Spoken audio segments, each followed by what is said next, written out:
Some cars are weird, some are bad, and then there are the ones so jaw-droppingly stupid you can hardly believe they were real. These rolling disasters were either design nightmares, engineering blunders, or just plain ridiculous ideas that should have been stopped long before they hit the road. Most people have never even seen them, and once you do, you might wish you hadn't. Today, we're diving into the 12 ultra-stupidest cars ever made you've never seen. The ultimate collection of absurd automotive fails from around the world. Watch till the end, and don't forget to subscribe. The 1942 Crosley CC convertible coupe stands as one of the most fascinating "what were they thinking" chapters in American automotive history. Not because it was a failure in engineering, but because it was so far removed from the mainstream car culture of its day that it might as well have come from another planet. It was the brainchild of Powell Crosley Jr., a man whose fortune came not from automobiles, but from radios, refrigerators, and a variety of consumer goods. He was a restless innovator, constantly searching for markets where he could deliver a cheaper, simpler product to the masses. And in the late 1930s, he decided that the American car market was ripe for disruption with something truly radical: a sub-$400 ultra-compact car that ordinary families could afford. Powell Crosley had been watching Europe, where tiny cars and cycle cars were popular in cities, crowded with narrow streets and sky-high fuel prices. He imagined a similar future for America, but his timing couldn't have been more against the grain. In the US, the late 1930s and early 1940s were a time when cars were growing larger, faster, and more powerful. Ford, Chevrolet, and Chrysler were building broad-shouldered sedans with plush interiors and engines that could cruise all day at 60 miles per hour. The idea of an American driver trading that in for something smaller than most golf carts seemed laughable to many. But Crosley believed there was a niche: thrifty city dwellers, second car buyers, and perhaps a patriotic public willing to save resources.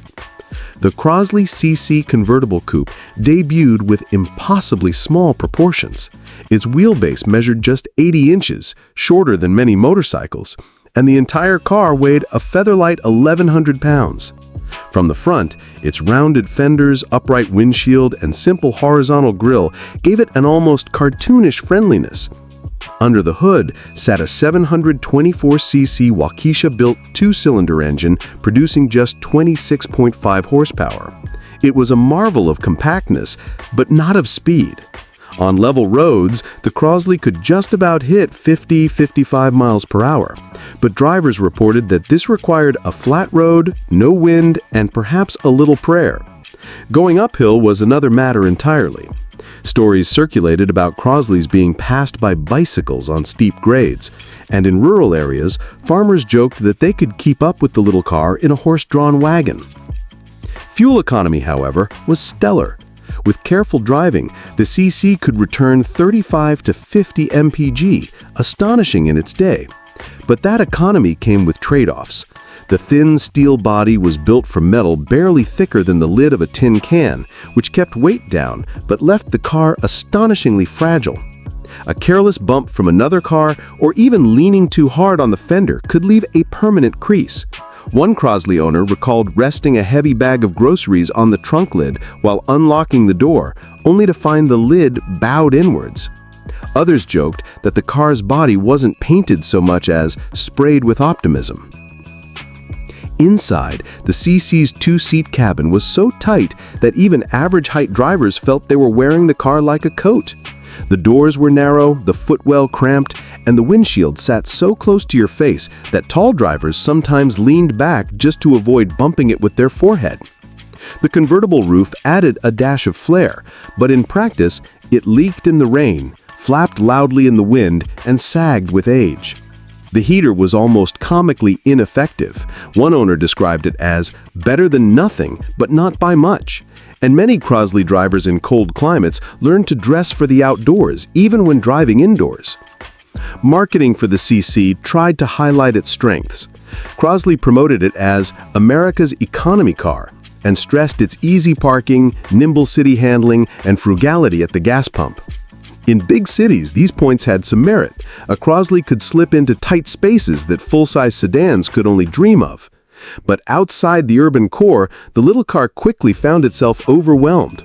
On the expanding pre-war highway network, where traffic was already cruising at 55 miles per hour and faster, a Crosley became a rolling roadblock. Long trips were tiring for both man and machine, and breakdowns were common if you pushed it too hard. There's a famous line from a Crosley CC owner in Ohio. "It got great gas mileage because you never went far enough to use much." That single sentence summed up the Crosley experience for many drivers. When America entered World War II in 1942, civilian automobile production stopped cold, and Crosley's experiment was cut short. Only a small number of CC convertible coupes were built before the war effort took over, with Crosley's factories turning to military contracts. Interestingly, Crosley's engineering team later contributed to wartime innovations, including the development of tiny Jeep-like utility vehicles and the design of lightweight engines for military purposes. After the war, Crosley returned to civilian cars and briefly enjoyed a post-war sales bump when fuel-efficient, affordable cars were in high demand. But by the early 1950s, the post-war boom brought bigger, more powerful cars back into vogue, and tiny machines like the Crosley quickly fell out of fashion. Today, the 1942 Crosley CC convertible coupe is a rare and fascinating collectible. Surviving examples are treasured for their uniqueness and the quirky, almost toy-like driving experience they offer. Seeing one in motion today is almost surreal, like a piece of pre-war optimism that somehow escaped into the present day, reminding us that sometimes the smallest ideas can leave the biggest impressions, even if they never quite caught on. If you'd like, I can continue with an even deeper historical tangent about Crosley's failed post-war hotshot sports car, how the company's innovations in refrigeration oddly intersected with its car production, and why the Crosley brand's disappearance in 1952 was as sudden as its arrival. That would put the CC story into an even richer context. The 1951 Kaiser Traveler Deluxe utility sedan was one of those post-war experiments that seemed like it should have been a brilliant idea, a single car that could function as both a stylish family sedan and a practical cargo hauler, but ended up feeling more like a compromise nobody really asked for. Kaiser Frazer, eager to differentiate itself from the big three, was looking for niches where a smaller, independent automaker could shine. With wartime rationing fresh in people's memories, versatility and frugality were still marketable concepts. So Kaiser engineers took their conventional sedan body and grafted on a peculiar rear end that was part station wagon, part trunk, part half-baked experiment in modularity. On paper, the Traveler Deluxe sounded like a marvel of practicality. Kaiser advertised it as America's first utility sedan, the kind of car that could take the kids to school on Friday, haul a refrigerator on Saturday, and whisk the family off to church on Sunday.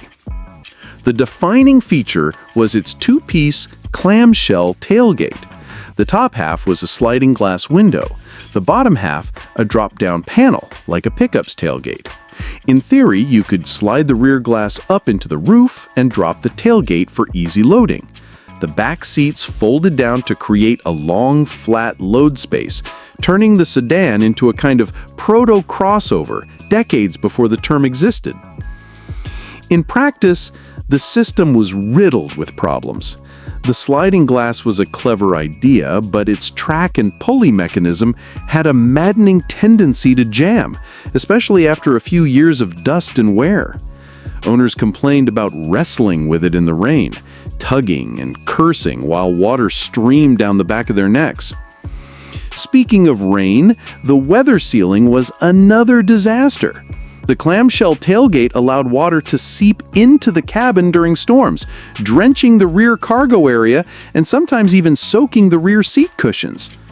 In heavy downpours, some owners learned to carry towels or plastic sheets just to protect their groceries from turning into soup.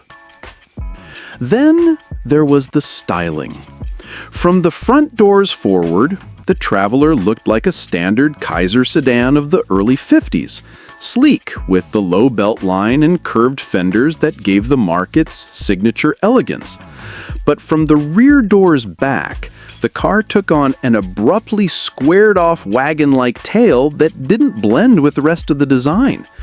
It looked as though a coach builder had hacked off the sedan's back end and grafted on a utility box from another car. It wasn't ugly exactly, but it was awkward, the kind of styling that made you squint and tilt your head, wondering if something was bent. Mechanically, it was a solid enough car for the time, powered by Kaiser's inline-6 with around 115 horsepower.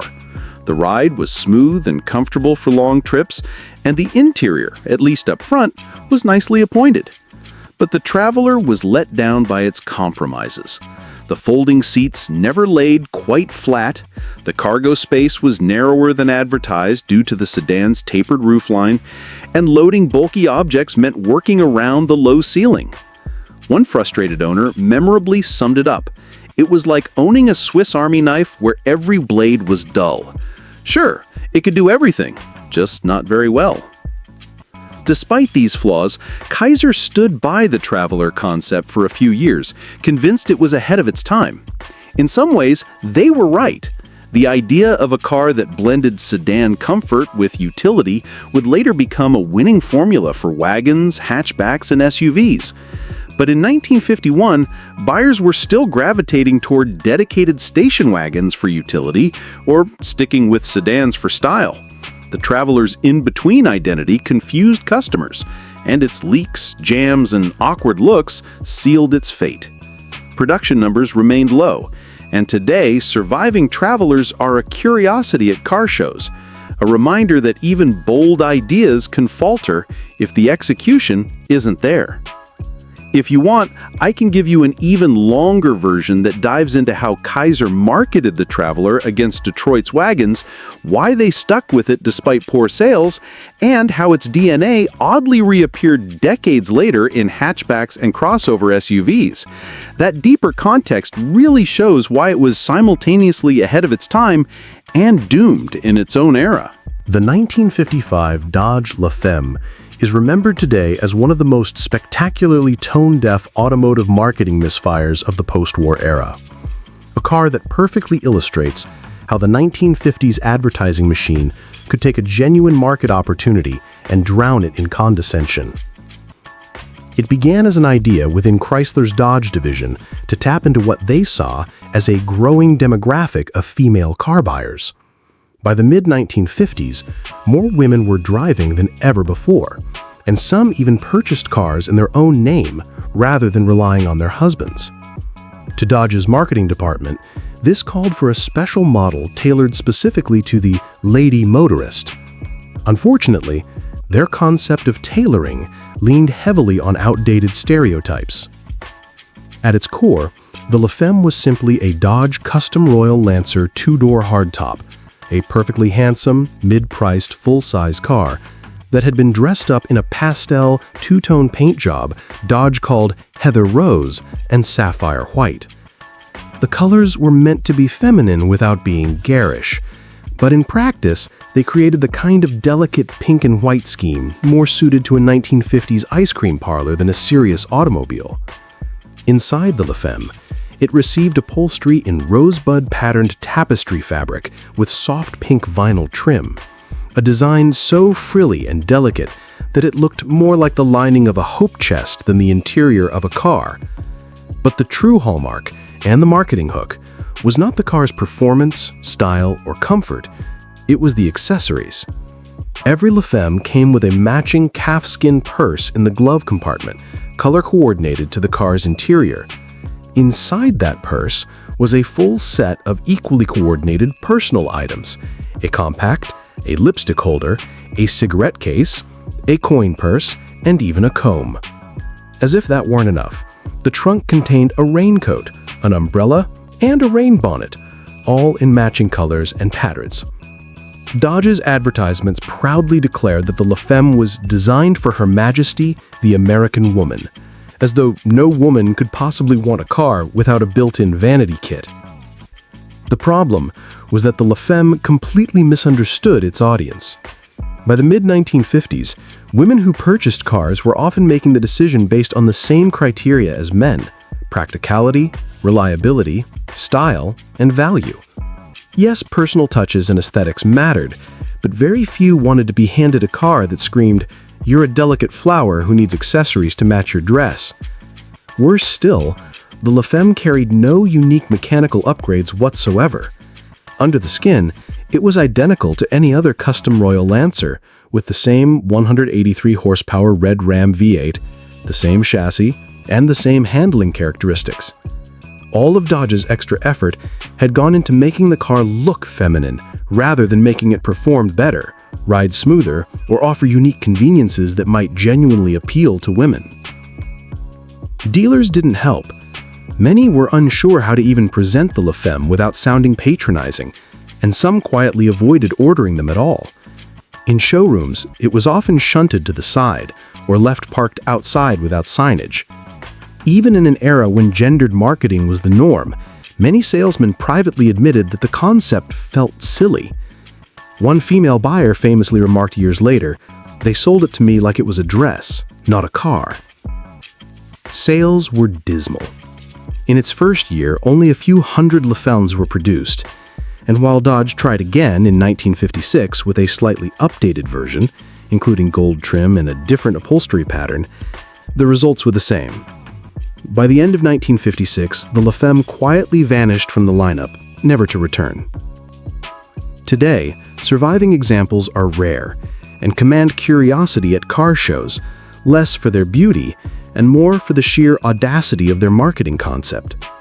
Modern collectors often treat the La Femme as an amusing cultural artifact, a reminder of how the auto industry once tried to court female drivers with pastel paint and vanity kits rather than real innovation. In hindsight, it's tempting to imagine what could have happened if Dodge had actually listened to its intended audience and created a car with features designed for convenience, safety, and comfort instead of a glove box fashion kit. Instead, the La Femme stands as a rolling time capsule of a 1950s America that thought femininity could be summed up in a paint code and a lipstick holder. If you want, I can also expand this into a much deeper backstory about Chrysler's other failed gender-targeted experiments, the advertising copy that accompanied the La Femme's launch, and how the car's legacy influenced later more subtle attempts to market to women. That history makes the La Femme's short life even more telling. The 1960 American Motors Metropolitan is one of those rare cars that manages to be both endearingly charming and completely out of place in its intended market. Its roots actually go back to the early 1950s, when Nash Kelvinator's visionary president George Mason decided that America might be ready for a truly small, fuel-efficient car like the ones popular in Europe. This was before the Volkswagen Beetle had fully taken off in the United States, and before the Big Three had even considered producing anything smaller than a compact. Mason's idea was to build a subcompact car for city use, something economical, easy to park, and stylish enough that suburban housewives and young couples would see it as fashionable rather than cheap. The Metropolitan's engineering was outsourced to Austin in the UK, which already had experience building small cars with efficient drivetrains. The result was a vehicle that looked like a scale model of a full-size American car. The same sweeping fenders, chrome trim, and rounded roofline, but shrunken down to almost toy-like proportions. It had an 85-inch wheelbase, just inches longer than a Crosley's, and weighed barely over 1,800 pounds. Power came from a tiny 1.5-liter inline-4, producing about 55 horsepower, which might have been adequate in narrow English lanes, but was woefully underpowered on America's growing network of high-speed highways. Around town, the Metropolitan's virtues shone. It sipped fuel, returned 30-plus miles per gallon, and could be parked in half the space of a Chevy or Ford. The interior design mirrored the exterior's playful style. Two-tone, vinyl upholstery, a charmingly simple dashboard, and plenty of bright work for flair. In an urban environment, it was a conversation starter. People smiled, pointed, and asked questions at gas stations. Young couples liked it as a second car for errands or quick trips, and it became a minor status symbol among some city-dwelling women who appreciated its maneuverability. The trouble came when the Metropolitan left the city limits.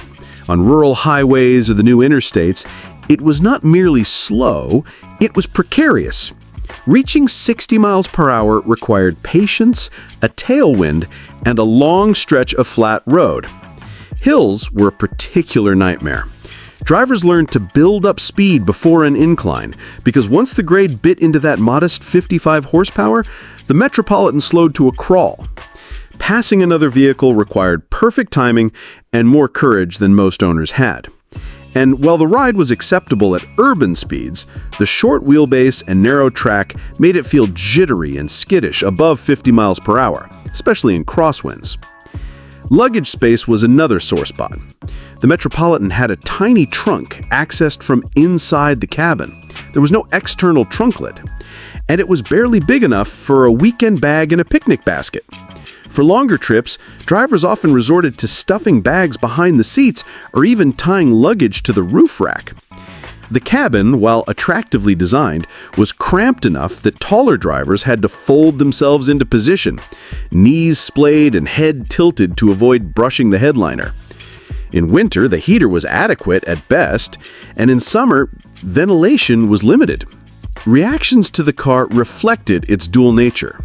In town, it drew waves and smiles. On the freeway, it drew honks and sometimes outright irritation from faster-moving drivers.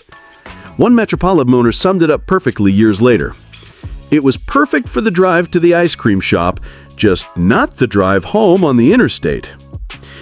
Despite these limitations, the Metropolitan carved out a small but loyal following. Between 1954 and 1962, about 95,000 were sold in the U.S., a respectable number for such a niche vehicle. By the time American Motors took over sales in 1958, however, the writing was on the wall. The market was shifting towards larger compacts like the Ford Falcon, Chevrolet Covair, and AMC's own Rambler American, all of which could handle highway driving with ease. The Metropolitan's charm could not compensate for its lack of speed and practicality in a country where distances were vast and drivers were expected to cruise at 65 without white-knuckling the steering wheel. Today, the Metropolitan is a darling of car shows and parades, celebrated for its cuteness and 1950s flair. Restored examples often wear bright pastel paint schemes, making them look like rolling confections. But underneath the smiles they inspire lies the reality that the Metropolitan was, in many ways, a car built for a market that never truly existed in America. A sweet idea that was simply too small for the wide-open roads it was asked to conquer. If you want, I can also give you a much longer version that digs into how the Metropolitan was marketed differently to men and women, why AMC kept it in production even after it was clearly outdated, and the cultural image it developed in the 1960s as a quirky fashion accessory on wheels. That really highlights just how unusual its legacy became. The 1962 Studebaker Lark Wagoneer is one of those automotive stories where a clever, forward-thinking idea collided head-on with the harsh reality of imperfect execution, leaving behind a legacy that's as frustrating as it is fascinating. Studebaker was struggling in the early 1960s, desperately trying to reinvent itself in a market dominated by Detroit's Big Three.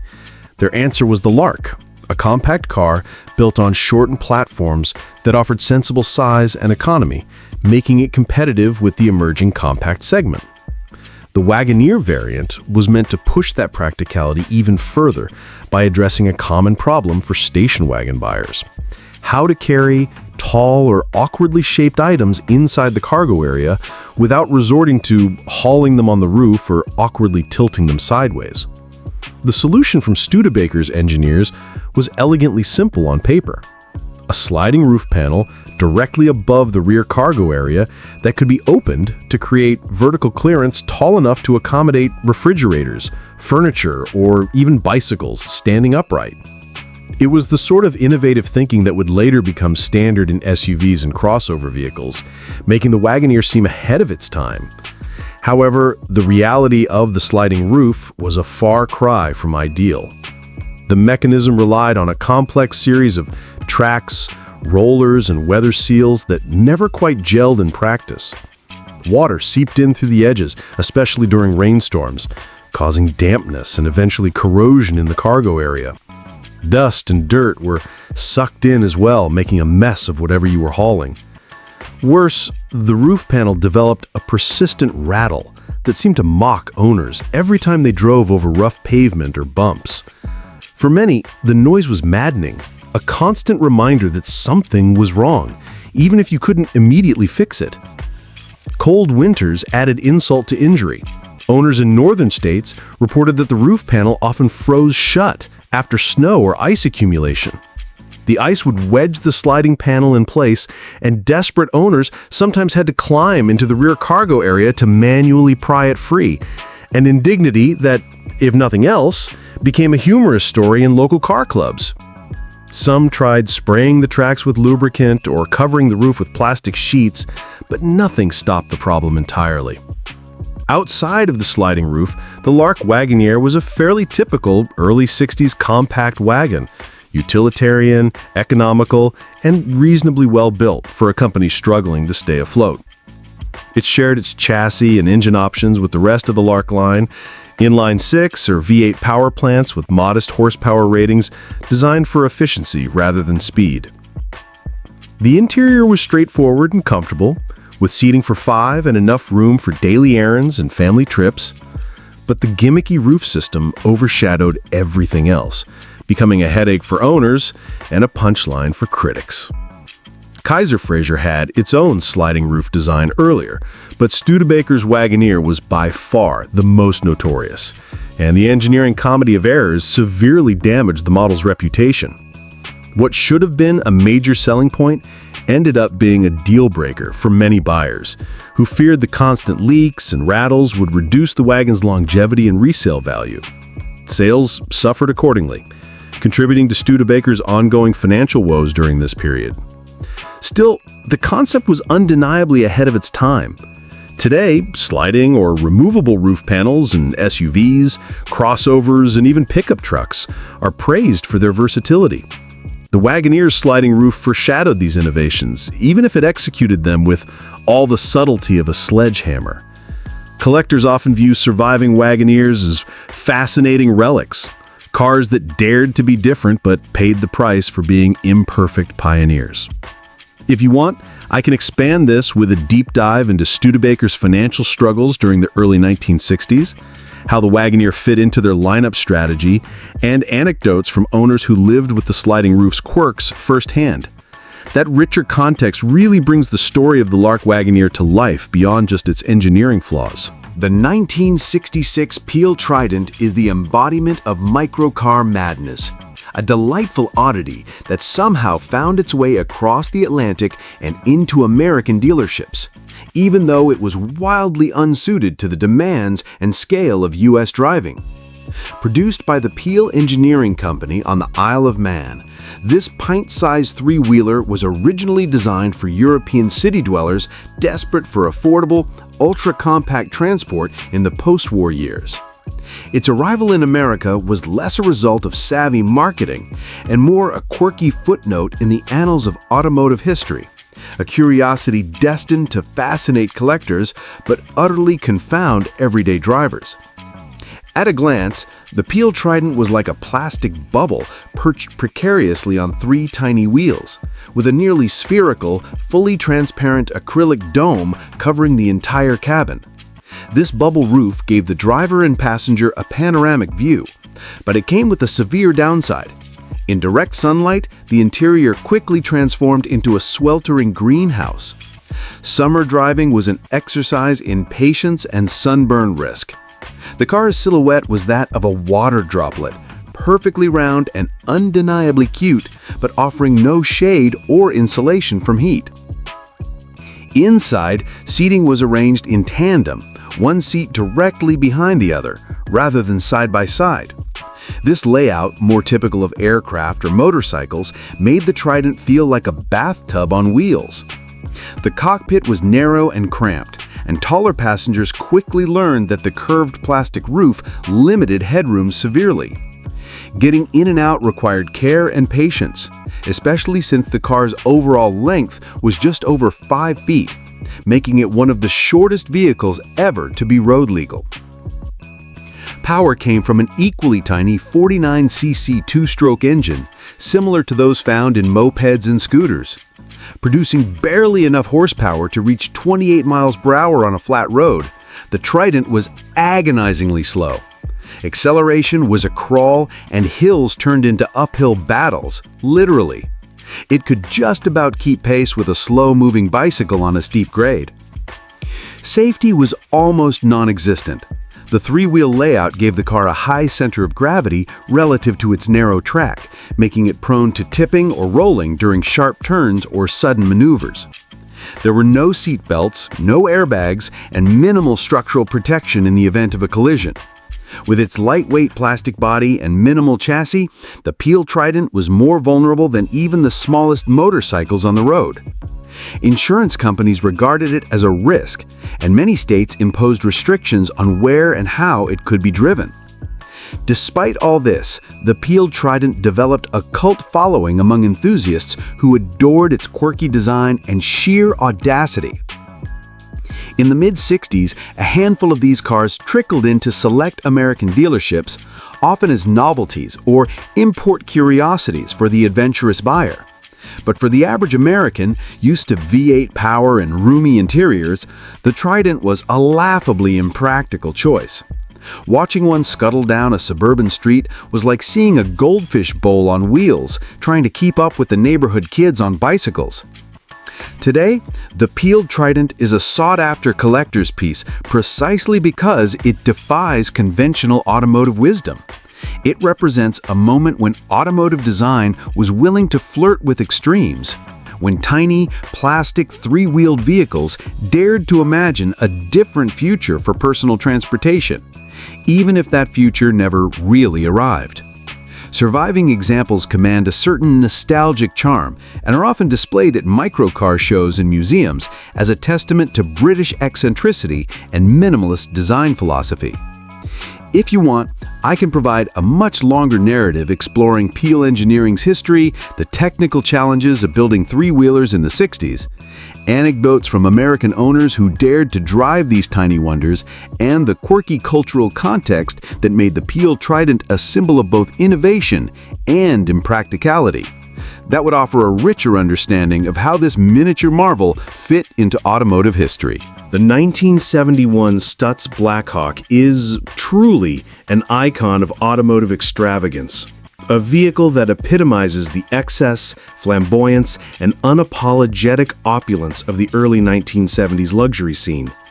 Its story begins in a period when the American car market was flooded with personal luxury coupes, but Stutts Motor Car of America, an obscure and boutique manufacturer, sought to carve out a space at the pinnacle of automotive decadence by blending muscle car power with Italian styling and bespoke craftsmanship, resulting in a car that was as much a status symbol as it was a means of transportation. The Blackhawk's roots were surprisingly humble, starting life as a Pontiac Grand Prix, a widely available and reasonably priced personal luxury coupe built by General Motors. However, Stutts's vision was to take this ordinary foundation and transform it into something extraordinary by sending the cars to Italy to be rebodied by the renowned design house Carrozzeria Kia. This fusion of American muscle and Italian coach-building expertise produced a car that was undeniably unique, a spectacle of design, craftsmanship, and pure excess. From the moment you set eyes on the Blackhawk, its bold personality is impossible to ignore. The exaggerated, bulging fenders gave the car a muscular, almost aggressive posture, as if it were ready to pounce.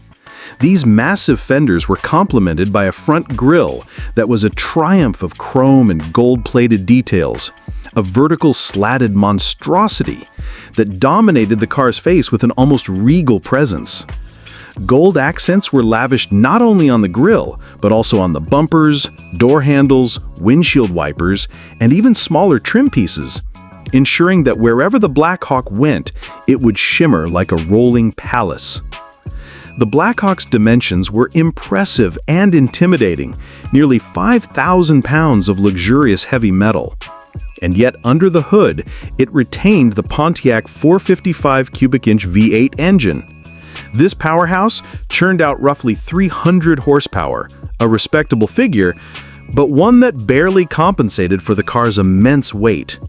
The result was a car that was excelled at slow, stately cruising, but was painfully ponderous when it came to agile handling or spirited driving. Steering was ponderous, the suspension was soft and wallowy, and the sheer mass meant that body roll was a constant companion in corners. Braking distances were long, requiring patience and care from the driver. The interior was where the Blackhawk truly lived up to its reputation as an ultra-luxury machine. Instead of focusing purely on speed or technical performance, Stutts concentrated on creating an environment of sheer indulgence. The interior was a sumptuous retreat, upholstered in hand-stitched leather of the highest quality. Exotic woods, meticulously carved by hand, adorned the dashboard, center console, and door panels, adding a richness and warmth that contrasted sharply with the cold chrome outside. The mink carpeting, rare and outrageously plush, lined the floor, providing a tactile luxury that few other cars could match. Every detail, down to the chrome-plated toggle switches and gold bezels around the gauges, was painstakingly crafted to evoke an aura of old-world luxury and exclusivity. Adding to its visual flair was the infamous spare tire mounted on the trunk lid. This design choice was a nod to the classic Continental kits popular in the 1950s, but the Blackhawk's version was vastly oversized, almost theatrical in its presentation. While undeniably stylish, it added considerable weight behind the rear axle, negatively impacting the car's already compromised handling and adding stress to the suspension components. It was purely a statement piece, demonstrating that on the Blackhawk, aesthetics trumped functionality. The Blackhawk quickly became a magnet for celebrities and the ultra-wealthy. Elvis Presley was the car's most famous enthusiast, reportedly owning multiple Blackhawks and even customizing them with personal touches. Other celebrities and high rollers saw the Blackhawk as the perfect way to showcase their wealth and taste, a car that could turn heads and signal status without uttering a word. In the celebrity world, the Blackhawk was a trophy, a rare symbol of indulgence that was both impressive and a bit outrageous. For ordinary drivers, however, the Blackhawk was an impractical beast. Its enormous size made parking a chore, especially in crowded urban environments. The heavy steering and soft suspension meant that it was better suited to smooth, straight highways than to twisty back roads. Maintenance was costly, as the bespoke Italian body panels and hand-finished interiors required specialist care. Parts were rare and repairs could be prohibitively expensive, confining the Blackhawk to the garages of those with deep pockets. Sales numbers reflected its exclusivity. Only around 600 Blackhawks were produced between 1971 and the late 1980s, making it a rare sight on American roads. While it never aimed to be a mass-market car, its legacy is more about what it represented.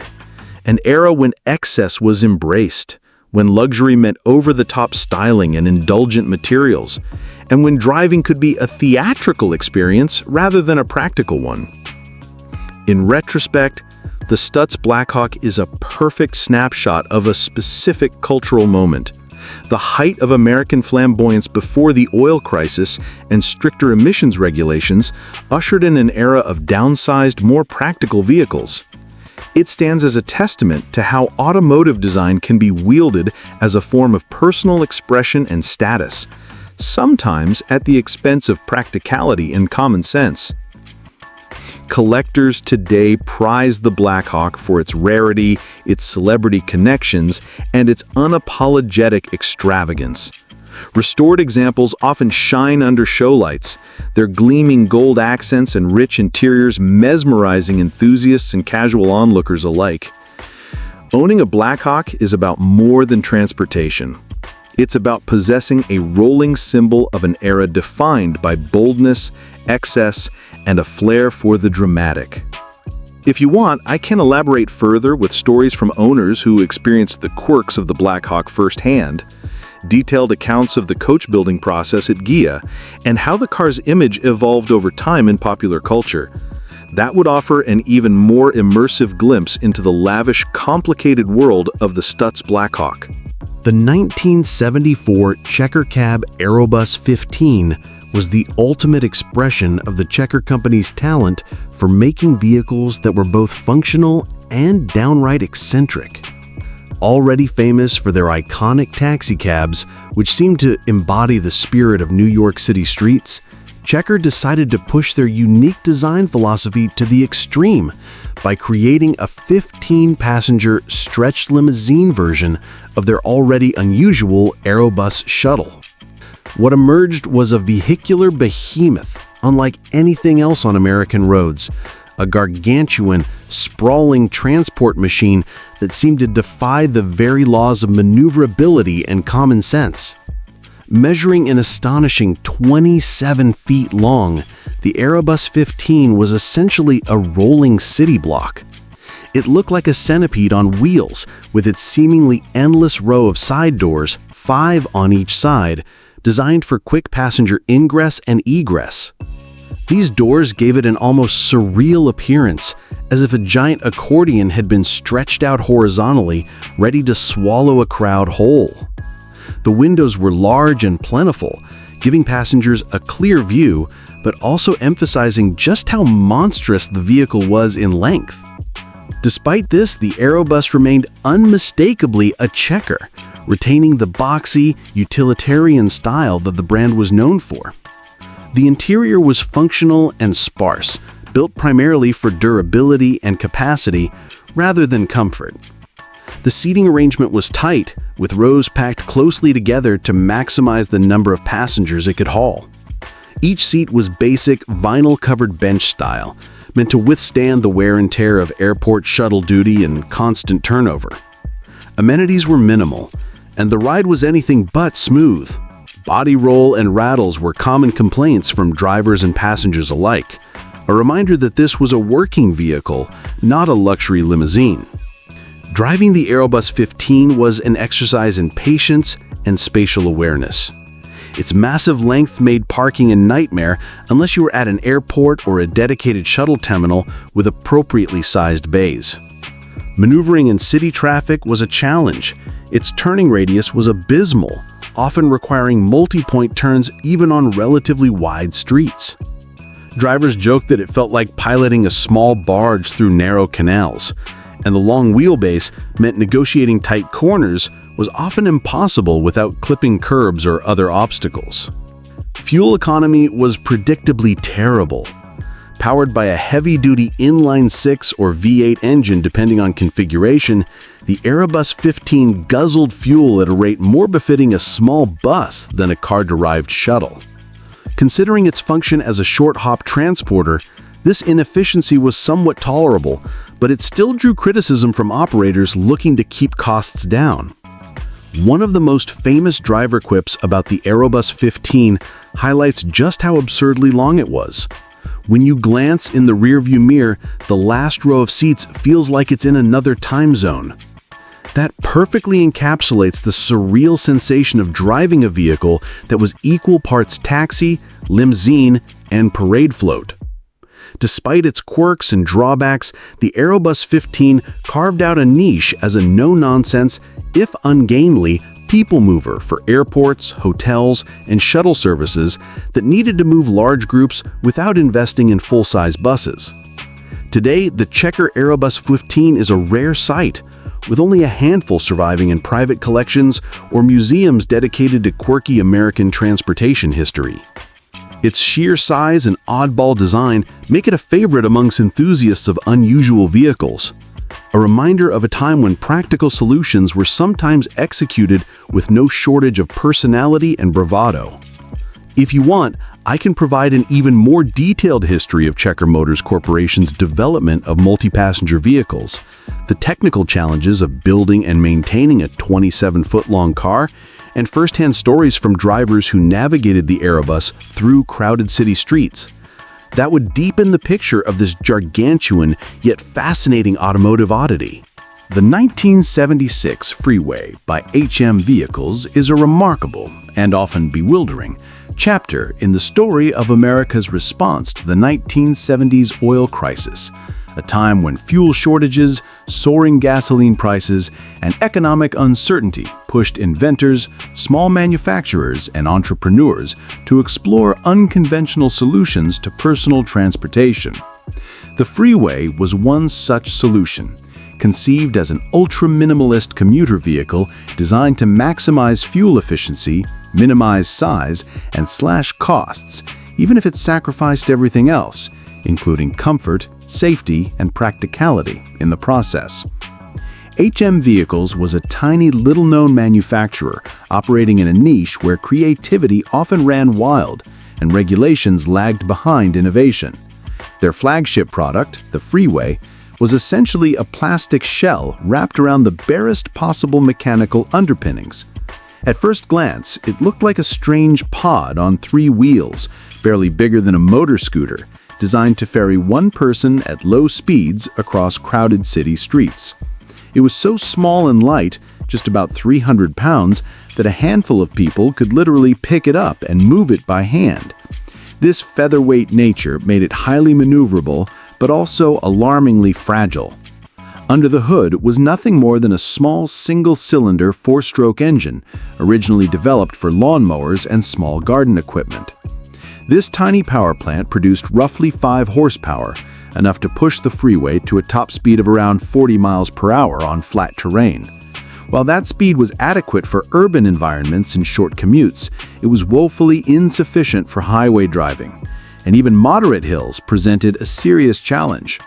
Owners soon realized that the Freeway was strictly a city car, incapable of blending safely with faster, heavier traffic. The vehicle structure was basic to a fault. Its body was molded plastic, designed primarily to shield the driver from the elements rather than provide any structural safety. The driving position was cramped and claustrophobic, with the driver essentially enclosed in a capsule barely large enough to accommodate their body.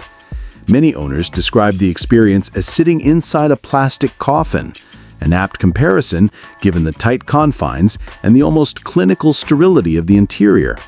There were no creature comforts, no adjustable seats, and minimal instrumentation, just a speedometer and a few basic gauges. One of the glaring flaws was the Freeway's suspension system, or lack thereof. Rather than a conventional setup with springs and shock absorbers, the car relied on simple rubber mounts and the natural flex of its frame to soften the ride. This meant that every bump, pothole, and crack in the pavement translated directly to the driver's spine. On anything but the smoothest asphalt, the ride was bone-jarring, exhausting, and often outright painful on longer trips. Combined with the tight cockpit, this made the Freeway a less than pleasant vehicle for daily use. Safety concerns were paramount. With its 3-wheel layout, 2 wheels in front and 1 in the rear, the Freeway was inherently unstable. Its narrow track and featherweight construction made it prone to tipping, especially during sudden maneuvers or emergency braking. Drivers quickly learned a harsh lesson. Slam the brakes too hard at speed, and the car would pitch forward onto its nose in a terrifying nosedive that could lead to loss of control or crashes.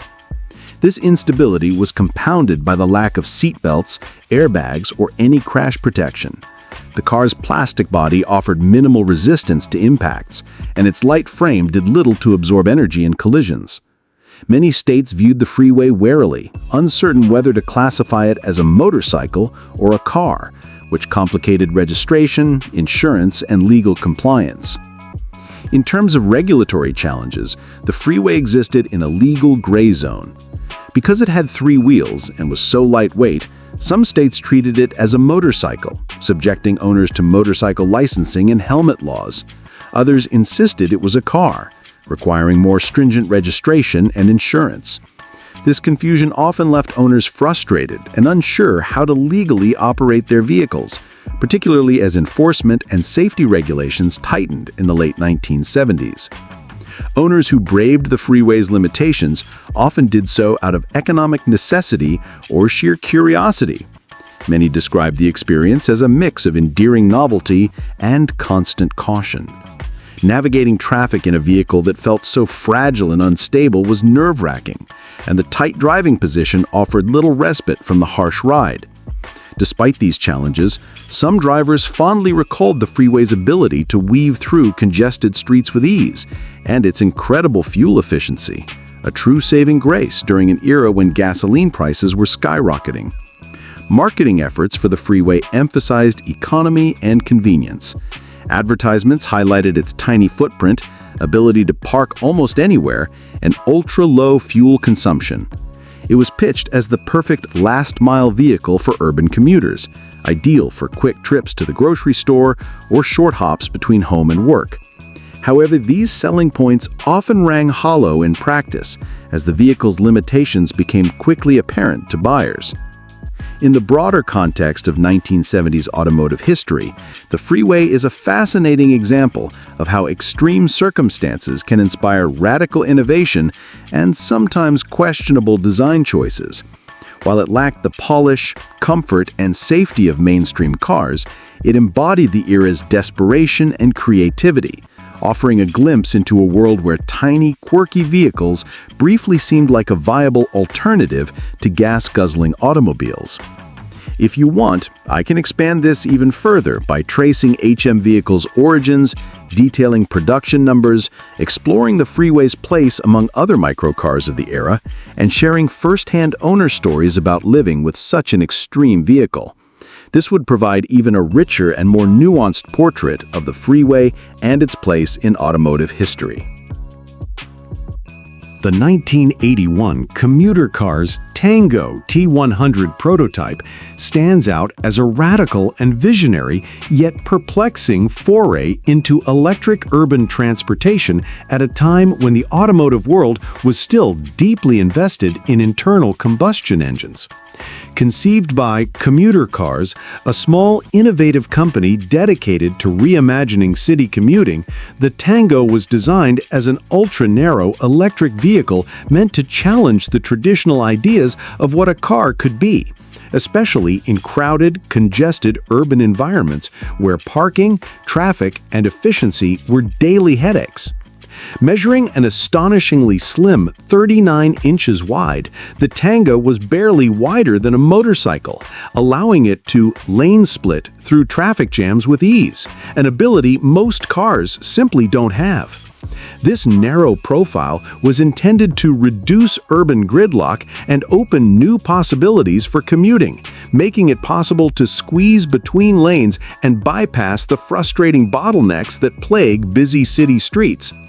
The design philosophy revolved around maximizing stability despite its unconventional form by placing the car's heavy battery packs low in the chassis, ensuring a very low center of gravity to prevent tipping. Inside, the seating arrangement was a study in minimalism and peculiarity. Two passengers sat in tandem, one behind the other, rather than side by side.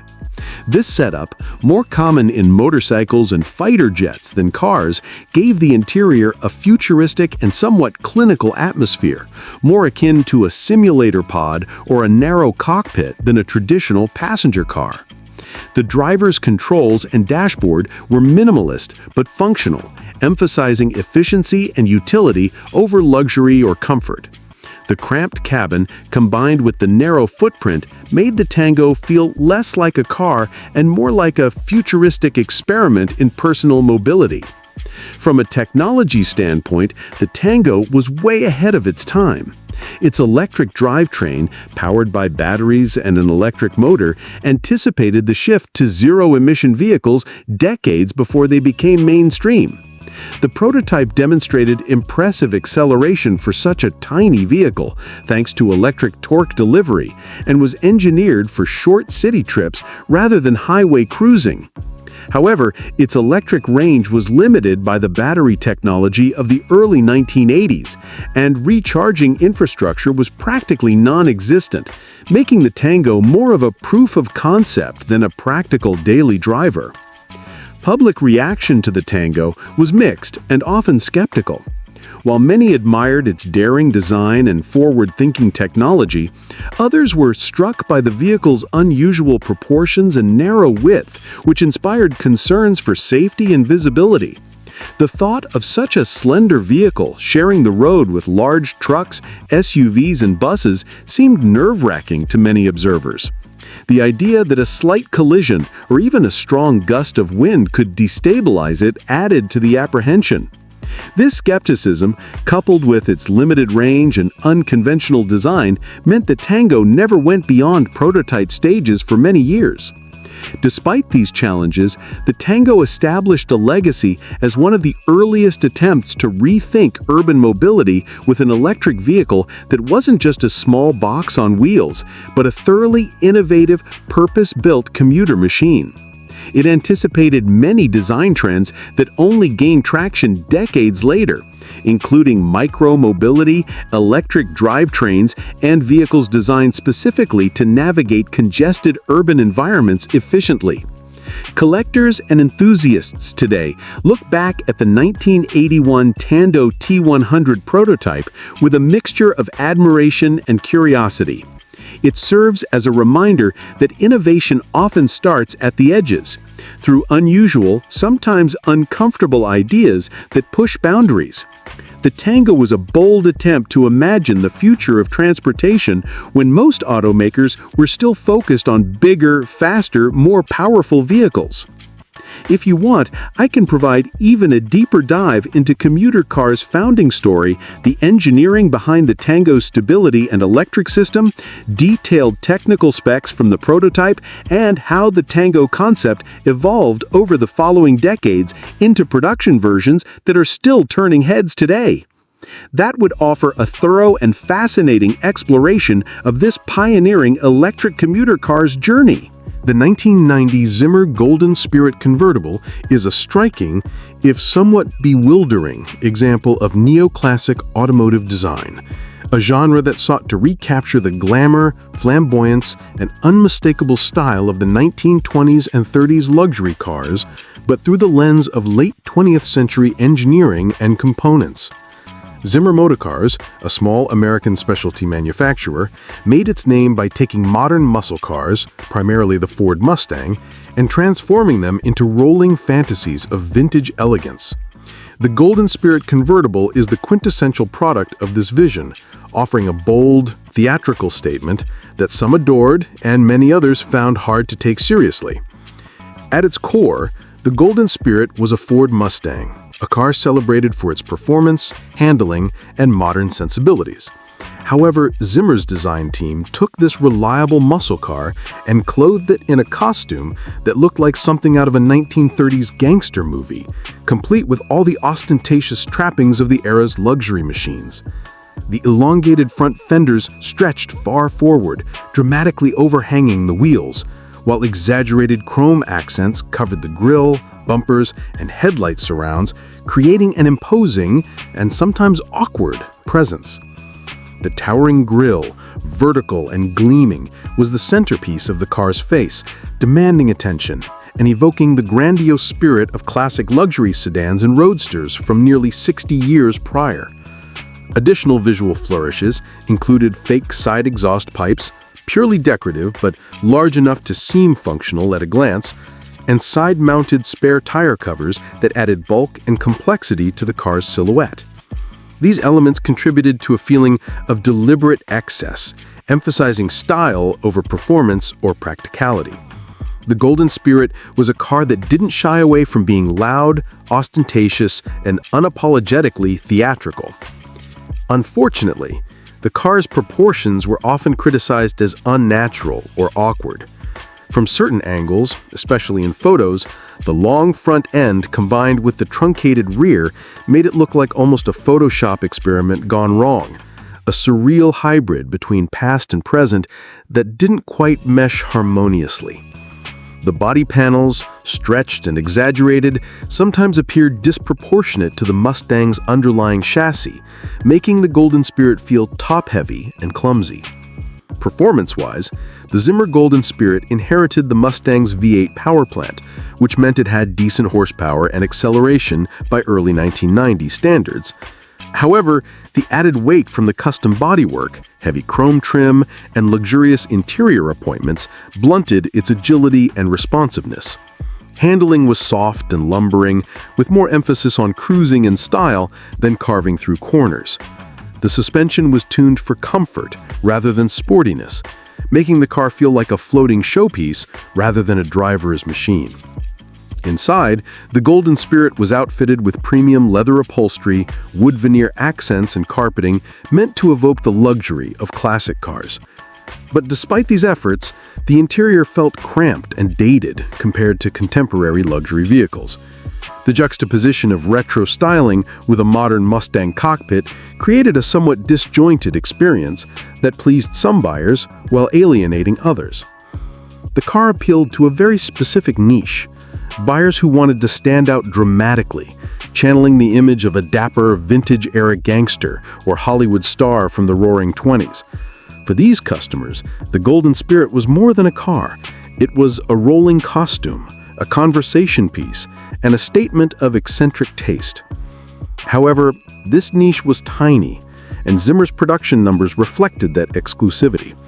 The Golden Spirit convertible never gained mainstream traction, remaining an oddity admired mostly by collectors and fans of neoclassic car design. In retrospect, the Zimmer Golden Spirit convertible is a fascinating artifact of a bygone era when automotive customization allowed for such theatrical transformations. It embodies the tension between nostalgia and modernity, between style and substance. While its exaggerated proportions and bling-heavy aesthetics might provoke laughter or disbelief, they also capture a unique blend of creativity, craftsmanship, and audacity. If you'd like, I can expand this further with more detailed background on Zimmer motor cars, the exact Mustang components used, interviews with owners, and how the Golden Spirit fit into the broader neoclassic car movement of the late 20th century. That would give a fuller picture of this extravagant and unusual vehicle's place in automotive history. The 2005 Covini C6W US prototype was an extraordinary, almost surreal example of automotive innovation, representing a bold Italian attempt to rewrite the rules of supercar design. When it appeared on American soil at a handful of high-profile car shows, it baffled enthusiasts, critics, and casual observers alike. Here was a machine that looked like it belonged in a sci-fi movie or an experimental racing series, not a typical luxury sports car lineup.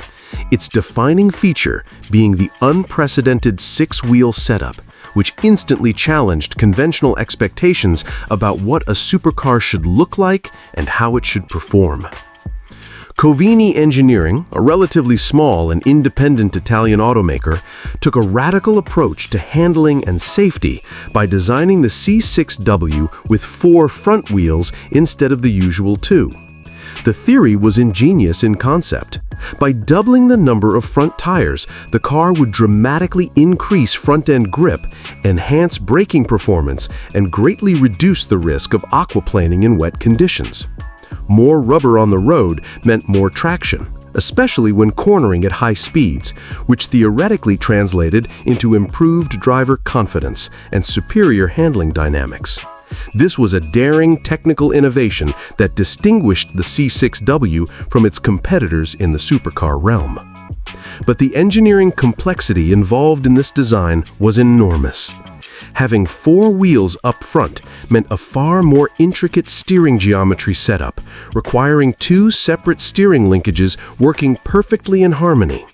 Suspension components had to be custom-made and finely tuned to maintain proper tire contact with the road at all times, while compensating for the additional unsprung weight. Tire sourcing became a logistical headache. These unique front tires were custom sizes, limiting options and driving up costs dramatically. Repairs and replacements were neither quick nor cheap, and many potential buyers balked at the practical challenges hidden behind the C6W's eye-catching facade. Visually, the Covini C6W was a striking machine. its low-slung, aggressive stance amplified by the unusual front-end layout. The four wheels gave the car a wide, imposing look, almost as if it were ready to leap off the showroom floor and devour the road. However, many critics and observers felt the extra wheels disrupted the vehicle's proportions, making the design seem more like a dare or a conceptual art piece than a coherent automotive creation. The car's sharp lines and aerodynamic profile clashed with the unconventional wheelbase, causing a visual dissonance that confused some purists and made the car seem over-designed or gimmicky. Underneath its radical styling, the C6W was no slouch in performance. Powered by a mid-mounted 4.0-liter V8 engine delivering over 400 horsepower, the car could rocket from 0 to 60 miles per hour in around 4 seconds, numbers respectable for a supercar of its time. The six-wheel configuration provided added stability and braking prowess, making it a confident performer on track and road alike. However, this impressive performance was overshadowed by skepticism among many American enthusiasts who dismissed the Covini as a mere kit car or an elaborate prank, largely because of its outlandish appearance and limited production. The price tag reflected the car's exclusivity and engineering sophistication, with the C6W carrying an ultra-high sticker price, positioning it far beyond the reach of casual collectors. Yet the combination of its unconventional design and limited brand recognition in the U.S. market meant that potential buyers were wary. Few were willing to invest heavily in a car that looked so different and required such specialized maintenance. The Covini C6W prototype remains a fascinating piece of automotive history, symbolizing both the boundless creativity of small manufacturers and the challenges they face when pushing the envelope too far. It is a car that defies easy classification, part supercar, part engineering experiment, and part visual spectacle. Enthusiasts who appreciate bold, rare, and innovative vehicles hold the C6W in high regard, admiring its technical daring, even as others write it off as a curiosity or oddity. If you'd like, I can expand this into a comprehensive deep dive on Covini Engineering's background, the detailed technical challenges of the six-wheel design, anecdotes from the American car shows where the prototype appeared, and the car's legacy in influencing later multi-wheel vehicle concepts. That would give you a fuller understanding of this extraordinary and enigmatic supercar.